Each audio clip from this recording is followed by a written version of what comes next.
మీ అభిజాన్. ఈరోజు నేను చూపిస్తున్న మొక్క పేరు మలబరీ. ఈ మొక్క మా అక్క అమ్మ వాళ్ళ ఇంట్లో పెంచుతుంది. ఈ మొక్క నిండా చూడండి ఎన్ని కాయలు కాసిందో. చూడండి ఫ్రెండ్స్, ఎంత అందంగా ఉన్నదో. ఈ కాయలు పండాక చాలా ఎర్రగా ఉంటాయి.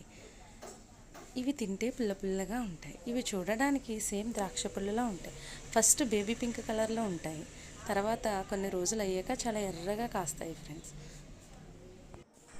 ఈ మొక్కను చూస్తున్నారా అందరూ కూడా? చూడండి ఫ్రెండ్స్, అక్కడక్కడ ఎర్రగా కాయలతో, అక్కడక్కడ పింక్ కలర్లో ఎంత అందంగా కనిపిస్తున్నాయో చూడండి ఫ్రెండ్స్. ఫ్రెండ్స్, ఈ పళ్ళు చూసారా పండాక ఎలా ఉన్నాయో? మా అక్క వాళ్ళ పాప ఒక్కొక్కటి తీసి ప్లేట్లో వేసి చూపిస్తుంది. ఎంత అందంగా ఉన్నాయో చూడండి ఫ్రెండ్స్. ఇవి తింటూ ఉంటే మంచి అందంగా ఉంటుంది. తినడానికి చాలా బాగుంటాయి. మన సొంతంగా ఎరువు లేకుండా పండించిన పువ్వులను చూస్తుంటే మనకు ఎంతో అందంగా, ఎంతో ఆనందంగా అనిపిస్తుంది కదా ఫ్రెండ్స్.